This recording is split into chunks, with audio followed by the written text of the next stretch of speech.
नमस्कार, अपना प्रदेश उत्तर प्रदेश उत्तराखंड देख रहे हैं आप। मैं हूं आपके साथ पूजा मोहन पांडे। बुलेटिन की शुरुआत करते हुए सबसे पहले आपको बता दें, प्रधानमंत्री नरेंद्र मोदी के मन की बात कार्यक्रम के आज 100 एपिसोड पूरे हो चुके हैं। हर महीने के अंतिम रविवार को प्रसारित होने वाले इस कार्यक्रम को खूब पसंद किया जाता है और इस बार के ऐतिहासिक एपिसोड को यादगार बनाने के लिए देश भर में जगह जगह इसकी लाइव स्क्रीनिंग की गई। करोड़ों लोगों ने इसे लाइव सुना। इसी के तहत देहरादून राजभवन में भी प्रधानमंत्री नरेंद्र मोदी के मन की बात कार्यक्रम के 100वें संस्करण कार्यक्रम का आयोजन किया गया, जिसमें राज्यपाल retired lieutenant general Gurmeet Singh भी मौजूद रहे। इस दौरान राज्यपाल ने कहा है कि प्रधानमंत्री के मन की बात कार्यक्रम से लोगों में काफी उत्साह बढ़ा है, साथ ही काम करने को लेकर लोगों में एक नई प्रेरणा जगी है। सबसे पहले मैं ये कहूंगा कि आज जो 100th एपिसोड था मन की बात का, ये अपने आप में एक ऐतिहासिक क्षण और पल था। इसके अंदर में सबसे बड़ी बात यह है कि हमारे जमीन से जुड़े हुए हर भारतीय के बारे में जिक्र था। इसमें कोई भी राजनीतिक बात नहीं, और सबसे बड़ी कमाल की ये बात है कि किसी भी प्रोग्राम को 9 साल चलाना अपने आप में दर्शाता है कि उसमें कमिटमेंट कैसी है, प्रिजर्वेंस कैसी है, सिंसियरिटी कैसी है। सबसे टचिंग बात तो ये है कि एक साधारण व्यक्ति जो अपना इनोवेशन, नवाचार, हार्डवर्क, सिंसियरिटी, स्टार्टअप से कार्य करता है और उसके बाद में उसको सफलता किस प्रकार मिलती है जब हमारे परिवार के मुखिया उसके काम को प्रोत्साहन करते हैं। प्रधानमंत्री नरेंद्र मोदी के मन की बात कार्यक्रम का 100वां संस्करण आज रविवार को प्रसारित हुआ। पीएम मोदी के मन की बात को उत्तराखंड में मुख्यमंत्री पुष्कर सिंह धामी समेत करीबन 10 लाख लोगों ने सुना। इसके बाद सीएम धामी ने कहा कि पीएम मोदी के मन की बात केवल मन की बात ही नहीं है, ये जन जन की बात है। इससे लोगों का उत्साह बढ़ा है। प्रधानमंत्री आदरणीय मोदी जी हैं, जिनके 100 लगातार अनवरत रूप से 100 एपिसोड मन की बात के संपन्न हुए हैं। और मैं तो कहूँगा कि नाम जरूर उसका मन की बात है, लेकिन ये जन जन की बात है। देश के अनेकों स्थानों की बात है, ऐसे लोगों की बात है जो लगातार परिश्रम करते थे, जिनको मान्यता नहीं मिलती थी। पूरे देश को दुनिया के सामने ले जाने की बात है और ऐसे लोगों को सम्मानित करने का काम, प्रोत्साहित करने का काम, उनको पहचान दिलाने का काम, पर्यावरण का क्षेत्र, समाज का क्षेत्र, सामाजिक क्षेत्रों में अच्छे काम करने वाले लोग, उन सभी को आगे लाने का काम आदरणीय प्रधानमंत्री मोदी जी ने किया है, जो ऐतिहासिक है। मैं उत्तराखंड की देवतुल्य जनता की तरफ से 100 एपिसोड पूरे होने पर आदरणीय प्रधानमंत्री जी का अभिनंदन करता हूं, उनको बधाई देता हूं और उनका धन्यवाद करता हूं कि उत्तराखंड के भी अनेकों ऐसे मामले रहे, अनेकों ऐसे प्रकरण रहे, ऐसी बातें रही हैं जो लोगों को जानकारी में नहीं थी। आदरणीय प्रधानमंत्री मोदी जी ने अपने मन की बात के कार्यक्रम के माध्यम से उन सभी को देश दुनिया के सामने लाने का भी काम किया है। परिवहन मंत्री चंदन रामदास की मौत के 3 दिन भी नहीं बीते, लेकिन इस पर सूबे में सियासत तेज हो गई है। स्वास्थ्य विभाग की लापरवाही पर जब कांग्रेस ने सवाल खड़े किए तो बीजेपी के प्रदेश अध्यक्ष महेंद्र भट्ट ने एक अजीब तर्क दिया, जिस पर कांग्रेस प्रदेश अध्यक्ष करण माहरा ने पलटवार करते हुए उनको मानसिक रूप से बीमार बताया है। पहले तो मैं चंदन रामदास जी की मृत्यु से उसका दुख प्रकट करता हूँ। निश्चित ही प्रशासन के स्तर पर, स्वास्थ्य विभाग के स्तर पर चूक हुई है। उनके परिजनों ने आरोप अगर लगाया है कि उन्होंने कोशिश की थी फोन करे, लोगों ने फोन नहीं पिक किए, तो इससे बड़ा गंभीर विषय राज्य के लिए नहीं हो सकता कि एक कैबिनेट मंत्री की जब यह हालात है तो एक आम आदमी का क्या हाल इस प्रदेश में होगा। दूसरा, महेंद्र भट्ट जी के बयान पर मेरे को कुछ कहना नहीं, क्योंकि वो कभी भी कुछ कह सकते हैं। मानसिक संतुलन उनका खो गया है जब से जोशीमठ की घटना घटी है और लोगों ने उनका बहिष्कार करना शुरू किया। शायद मानसिक संतुलन खो गए हैं और सत्ता के दम पे वो कुछ भी कह जा रहे हैं। उनको ये पता ही नहीं कि इंदिरा हृदय जी बिल्कुल स्वस्थ हालत में दिल्ली थी। उन्होंने सबके साथ कॉफी पी, 10 बजे के बाद उन्होंने आइसक्रीम मंगा के सबके साथ खाई है। उसके बाद उनकी हृदय गति रुकने से उनकी मृत्यु हुई, ये सभी को पता है। देखिए, एयर एम्बुलेंस से इंदिरा हृदय जी को भी भेजा था। प्रकृति के साथ, सृष्टि के साथ, अनहोनी के साथ इस प्रकार प्रश्न खड़ा करके कांग्रेस मृत आत्मा के प्रति एक प्रकार से संदेह व्यक्त कर उसको अपमानित कर रही है। इस प्रकार की बातें नहीं करनी चाहिए। पहले तो हरिद्वार में फोनिक्स इंस्टीट्यूट रुड़की ने एनुअल डे फंक्शन बड़ी धूमधाम से मनाया। इस दौरान छात्र छात्राएं बेहद उत्साहित नजर आए। पंजाबी सिंगर सुखी ने इस दौरान समा बांधा। तो वहीं मंत्री सुबोध उनियाल के साथ रुड़की नगर विधायक के साथ ही कई आला अधिकारी भी मौजूद रहे। तकनीकी शिक्षा मंत्री हूँ और फोनेक्स के मैनेजमेंट ने मुझे आमंत्रित किया था। उनके एनुअल डे में आज मुझे आने का अवसर मिला और क्योंकि आज तकनीकी शिक्षा के माध्यम से किस तरह राज्य को मजबूत करना है, राष्ट्र को मजबूत करना है, ये हम सब लोगों की प्राथमिकता है और फोनेक्स विद्यालय इसमें अच्छा काम कर रहा है। तो लिहाजा निश्चित रूप से बच्चों के बीच में आकर के उनके उत्साह को बढ़ाना और कॉलेज की प्रगति को देखना, इसका आज का कुल मिलाकर के मेरा मेन ऑब्जेक्टिव है। सर, आप वन मंत्री में जिस तरीके से लगातार पहाड़ों में आग लगती है, उसको लेकर आप देख नहीं रहे, ऊपर वाला मेहरबान है, लगातार बारिश होने के कारण आग की घटनाएं बहुत कम हुई। क्या नियम देखिए, हम लोगों ने पिछली बार सरकार बनने के बाद जब मैं वन मंत्री बना तो हमने कई इसमें इनोवेटिव काम किए। मसलन पहली बार ग्राम सभा स्तर पर ग्राम प्रधान की अध्यक्षता में हमने फॉरेस्ट फायर मैनेजमेंट कमेटी बनाई, जिसमें ग्राम सभा के प्रधान की अध्यक्षता में वन पंचायत का सरपंच, महिला मंगल दल और युवक मंगल दल के अध्यक्ष और राजस्व विभाग और वन विभाग के कर्मचारियों को मेंबर बनाया गया।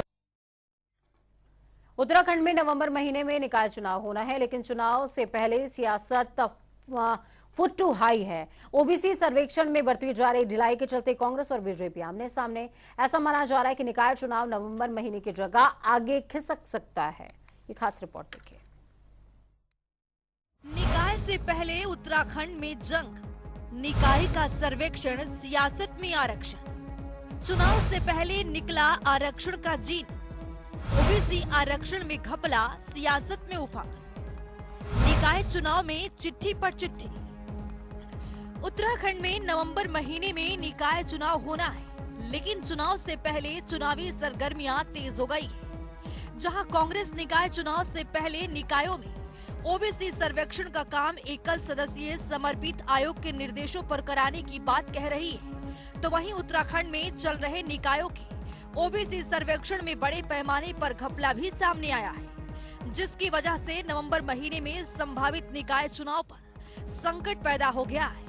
ऐसी तमाम चर्चाएं हैं कि एकल सदस्यीय आयोग के अध्यक्ष ने सख्त नाराजगी जताते हुए अपर मुख्य सचिव को इस बाबत चिट्ठी भी भेज डाली है। चिट्ठी में उन्होंने सर्वेक्षण की गड़बड़ियों और सुस्त रफ्तार को लेकर नाराजगी व्यक्त की है। हालांकि राज्य निर्वाचन आयोग बीते 12 अप्रैल को शासन से सभी निकायों के परिसीमन को लेकर डिटेल रिपोर्ट के लिए पत्र भी लिख चुका है, लेकिन राज्य सरकार या फिर शासन की तरफ से इस पर अभी कोई जवाब नहीं आ पाया है। लेकिन चलिए ये भी जानते हैं कि घटनाक्रम शुरू कैसे हुआ। दरअसल मार्च महीने में सर्वेक्षण की अंतिम तिथि तय की गई थी, लेकिन निकायों में तय समय पर काम पूरा नहीं किया गया। एकल सदस्यीय समर्पित आयोग के सर्वे के अनुसार नगर पालिका खटीमा में सर्वे वार्ड की बजाय आंकड़ों के आधार पर किया गया। हालांकि आयोग ने इसे गंभीरता से लेते हुए खटीमा का सर्वे रद्द कर दिया और शहरी विकास निदेशक को खटीमा में 2 हफ्ते के भीतर काशीपुर के अधिकारियों की निगरानी में दोबारा सर्वे कराने को कहा गया। दूसरी तरफ नगरपालिका चंपावत और धारचूला के सर्वेक्षण में भी गड़बड़ियां मिली। इस पर आयोग ने धारचूला को 15 दिन और चंपावत को 7 दिन के भीतर सर्वेक्षण की सभी खामियां दूर करते हुए दोबारा रिपोर्ट देने के लिए कहा है। गौरतलब है कि प्रदेश में 102 निकायों में ओबीसी सर्वे की जो रिपोर्ट एकल सदस्यीय समर्पित आयोग को मिलेगी, उस पर आयोग आपत्तियां सुनेगा और निकायों में जाकर सर्वे की हकीकत भी जानेगा। अगर सर्वे रिपोर्ट आने में 4 से 5 महीने और लगते हैं, तो इसके बाद अपना काम पूरा करने को आयोग को कम से कम 2 माह और चाहिए, जिससे नवंबर में होने वाले निकाय चुनाव नवंबर माह से और आगे के महीनों की तरफ शिफ्ट हो सकते हैं। निकाय चुनाव में हो रही लेट लतीफ को लेकर अब भाजपा और कांग्रेस भी आमने सामने नजर आ रही है। भाजपा से जुड़े पदाधिकारियों की माने तो भाजपा पार्टी संगठन स्तर पर मजबूत है और समयबद्ध तरीके से राज्य सरकार निकाय चुनाव कराने में सक्षम है। देखिए, भारतीय जनता पार्टी निकाय चुनाव के लिए पूरी तरीके से तैयार है। हमारा संगठन ग्रास रूट पर काम कर रहा है और सरकार की योजनाओं को हम जन जन तक पहुंचाने का काम कर रहे हैं। संगठन की दृष्टि से हम बिल्कुल तैयार हैं। जहां तक प्रश्न है कि ओबीसी के विषय का संज्ञान है, ओबीसी के विषय पर भी अभी समय है। सरकार और कर्मचारी अधिकारी उसका अध्ययन कर रहे हैं। जहां कोई समस्या है, दिक्कत है, उसको ठीक करने का काम करेंगे। और अभी समय है, अभी आप ये नहीं कह सकते कि चुनाव टल रहे हैं या चुनाव पीछे जा रहे हैं। समय रहते ही जो ओबीसी का विषय है वो सुलझ जाएगा। जबकि कांग्रेस से जुड़े प्रवक्ता निकाय चुनाव के तहत ओबीसी सर्वेक्षण में हो रही लेट लतीफी को लेकर कांग्रेस धामी सरकार पर आरोप लगा रही है कि सरकार जानबूझकर लेट लतीफी कर रही है। देखिए, कांग्रेस पार्टी तो बहुत लंबे समय से ये बात कह रही कि सरकार जो निकाय चुनाव है उनको टालना चाहती है और उस पर सरकार गंभीर नहीं है। लोग लगातार 3 साल से जो है नगर निकाय चुनाव की तैयारियां कर रहे हैं और जो चुनाव की तैयारियां होती, चुनाव आयोग के द्वारा जो ओबीसी आरक्षण का मामला है और अन्य जो आरक्षण है वो निर्धारित होने हैं और ये ओबीसी आरक्षण तो वार्डवार तय होना है।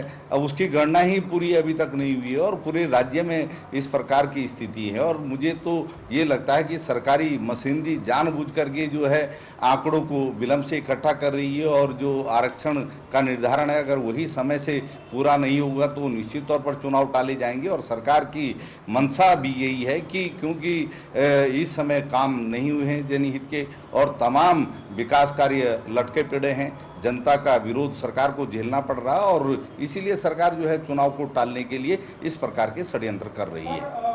अगर आम आदमी पार्टी की बात करें तो आप नेता जोत सिंह बिष्ट ने कहा कि सरकार ओबीसी के सर्वे के नाम पर निकाय चुनाव को टालने का षड्यंत्र रच रही है। उत्तराखंड सरकार ओबीसी सर्वे के बहाने निकाय चुनाव टालने का षड्यंत्र कर रही है।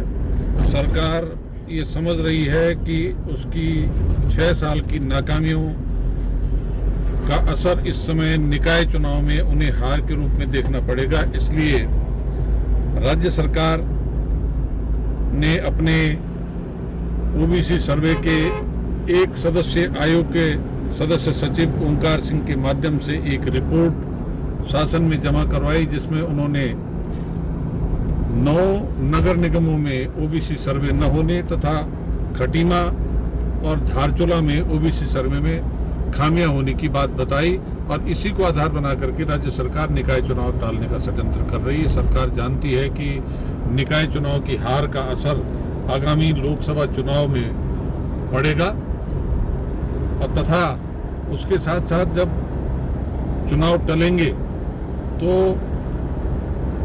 निकाय प्रशासकों के हवाले कर दिए जाएंगे और उनके माध्यम से विकास कार्यों के धन की बंदरबांट होगी। आम आदमी पार्टी इसका पुरजोर विरोध करती है। सरकार अगर चुनाव टालेगी तो उसका विरोध करने के साथ साथ उनके जो विकास कार्यों के धन की बंदरबांट के मंसूबे हैं उनको पूरा नहीं होने दिया जाएगा। निकायों के ओबीसी सर्वे में काफी गड़बड़ियां सामने आ रही हैं, जिसके चलते आयोग के अध्यक्ष के अपर सचिव को पत्र लिखने तक की नौबत आ गई है। लिहाजा ऐसे में ये कहना गलत नहीं होगा कि अगर यही हाल रहा तो ओबीसी सर्वेक्षण मुश्किल हो जाएगा और निकाय चुनाव लटक जाएगा। देहरादून से नवीन शुक्ला की रिपोर्ट।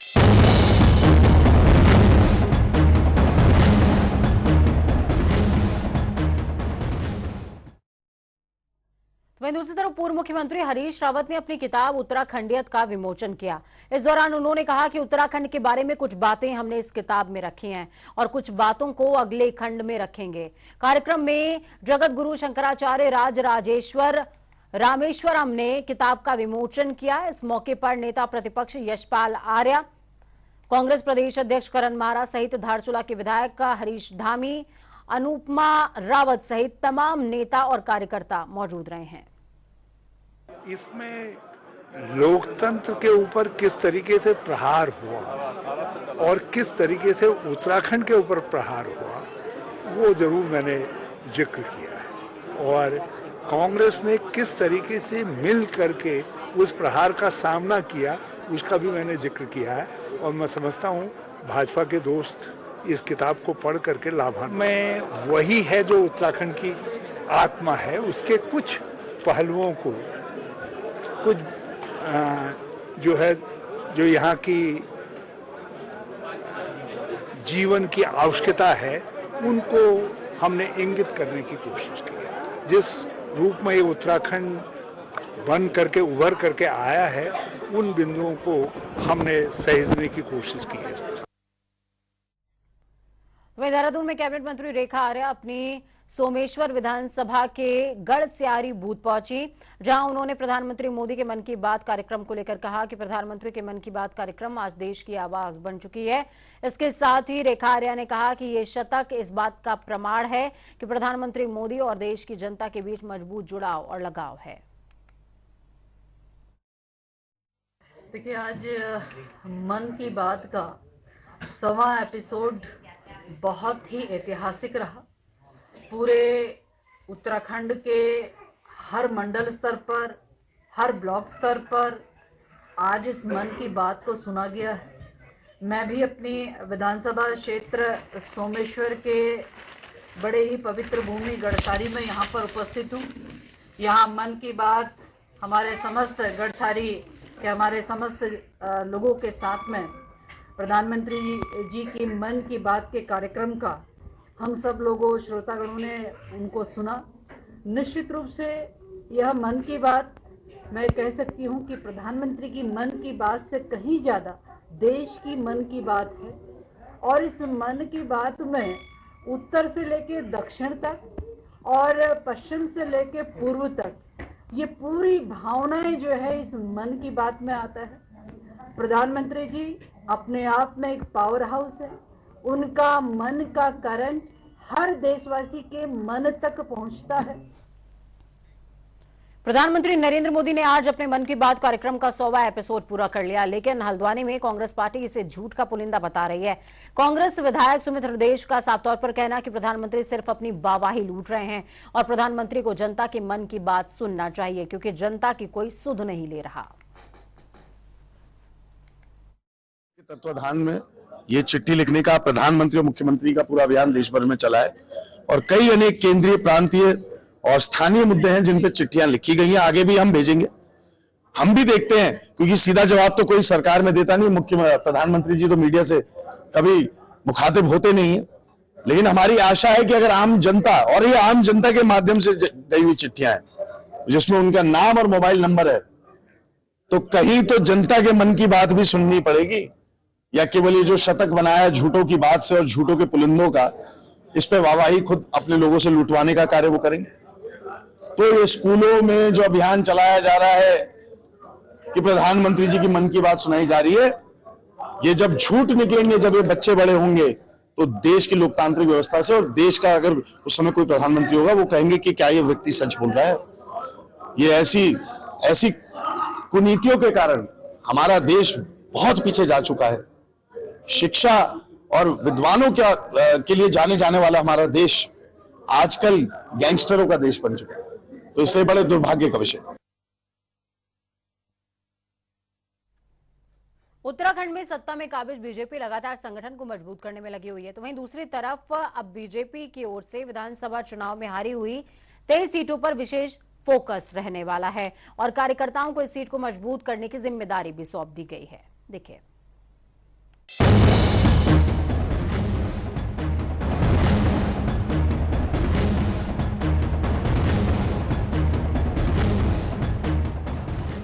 उत्तराखंड में इस वर्ष अक्टूबर-नवंबर में प्रस्तावित नगर निकाय चुनाव और अगले साल होने वाले लोकसभा चुनाव के दृष्टिगत तैयारी में जुटी भाजपा अब अपने सांसदों और विधायकों को मैदान में उतारने जा रही है। इसमें भी विधानसभा की 23 सीट के लिए विशेष रणनीति बनाई जा रही है, जिसमें पिछले चुनाव में पार्टी को हार का सामना करना पड़ा था। विधानसभा क्षेत्र में सांसद और विधायक जनता से संवाद करने के साथ ही विभिन्न कार्यक्रमों में भागीदारी करेंगे।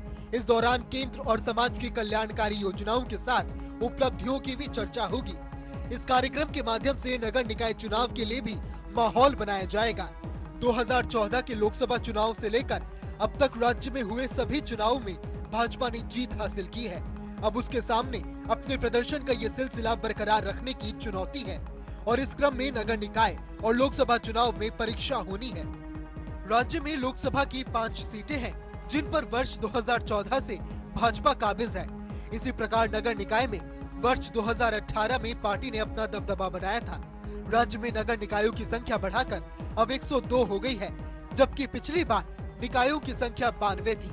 इसी परिदृश्य के बीच लोकसभा चुनाव में हैट्रिक, नगर निगम में दूसरी बार परचम लहराने के उद्देश्य पर पार्टी काम कर रही है। इस कड़ी में पार्टी के केंद्रीय और प्रांतीय नेतृत्व में चुनाव तैयारियों को बेहतर गंभीरता से लिया गया है। अब पार्टी सांसदों और विधायकों की भागीदारी को समाहित करते हुए कार्यक्रम तय किए जा रहे हैं। इसमें भी उस क्षेत्र पर पार्टी का विशेष ध्यान है जहां पिछले चुनाव में उसका कमजोर प्रदर्शन रहा या फिर पार्टी को हार का सामना करना पड़ा है। पिछले विधानसभा चुनाव में पार्टी को विधानसभा की 70 में से 47 सीटों पर विजय हासिल हुई थी। कांग्रेस को संगठन का बारे में कोई जानकारी नहीं है, वो सिर्फ चुनाव में उठक पटक करना जानते हैं, नहीं तो उनका कोई लेना देना न जनता से है, ना संगठन से, ना लोगों की दिक्कतों से। भारतीय जनता पार्टी जिन चुनाव को हारती है वहां ये कोशिश करती है कि अब उन सीटों को जीता कैसे जाए, आखिर वहां के लोगों की जरूरतें क्या हैं, हम उनके विश्वास को कैसे जीते, कैसे उनके लोगों के बीच में काम करके उनके मनों को जीते। तो हम इसी लाइन पे मेरा संगठन आगे बढ़ता है और जो सीटें हारी हुई है वो कैसे हम उनकी हारी हुई सीटों को जीत में कन्वर्ट करें, उसके लिए रणनीति बनती है और फिर ईमानदार कोशिश उनके ऊपर होती है। और मुझे लगता है इसीलिए हम लगातार दुनिया का सबसे बड़ा संगठन बन चुके हैं और लगातार जो जीत का परचम है वो हम लहराते रहते हैं। कांग्रेस शायद अभी इस मामले में बहुत दूर है, वो अपनी व्यक्तिगत राजनीति से और अपनी गुटबाजी से उभर नहीं पाई है, इसलिए केवल और केवल उनके पेट में दर्द होता है। उसी दर्द का सबूत है कि हम कुछ भी करते हैं तो कांग्रेस फड़फड़ाती है। देखिए, भारतीय जनता पार्टी तो हर दिन 24 घंटे चुनावी मोड में रहती है और उसीलिए वो काम करती है। उसका तो इवेंट मैनेजमेंट का काम है, वो जनता के दुख दर्द को नहीं समझते। आज महंगाई और बेरोजगारी से देश की जनता बेहाल है, गरीब को 2 टाइम की रोटी जुटाना मुश्किल हो रखा है, घर घर में बेरोजगारों की फौज है। उत्तराखंड में बेरोजगार बच्चे लाठी डंडों से पीटे जा रहे हैं। बेटी अंकिता भंडारी के प्रकरण में मात्र शक्ति लगातार वीआईपी का नाम पूछ रही है, लेकिन इन ज्वलंत सवालों के जवाब नहीं मिलते। लेकिन चुनावी तैयारियों में भाजपा हमेशा नंबर 1 रहती है, वो केवल वोट बैंक की राजनीति करती है। अब कहा जा रहा है कि जिन सीटों पर भारतीय जनता पार्टी चुनाव हारी वहां अपने वरिष्ठ नेताओं को जिम्मेदारी दी जा रही है। अच्छी बात है, ये भारतीय जनता पार्टी का अंदरूनी मामला है और उसको चुनाव तैयारी करने का पूरा अधिकार है। लेकिन उससे ज्यादा जो प्रदेश की ज्वलंत समस्याएं हैं, बेरोजगारों की है, मातृ शक्ति की, महिला सशक्तिकरण की बात है, राज्य में कानून व्यवस्था की बात है, विकास की बात है, उसको कौन देखेगा? डबल इंजन की बात करने वाले लोग आखिर वो डबल इंजन दिखाई कब देगा, ये बड़ा सवाल है। वहीं दूसरी ओर अब कांग्रेस बीजेपी के इस प्लान को निराधार बता रही है। कांग्रेस के प्रदेश प्रवक्ता शीशपाल सिंह बिष्ट का कहना है कि बीजेपी चुनाव आधारित पार्टी है और वो लगातार चुनाव कराने में व्यस्त रहती है। उन्होंने कहा, उत्तराखंड में इस समय बेरोजगारी चरम पर है और बीजेपी चुनाव कराने में लगी हुई है। उनके मंत्री चुनाव प्रचार में दूसरे राज्यों में गए हुए हैं। इससे साफ होता है कि सिर्फ बीजेपी जनता के मुद्दों को न उठाकर सिर्फ चुनाव आधारित पार्टी बनकर रह गई है। ब्यूरो रिपोर्ट, जनता टीवी।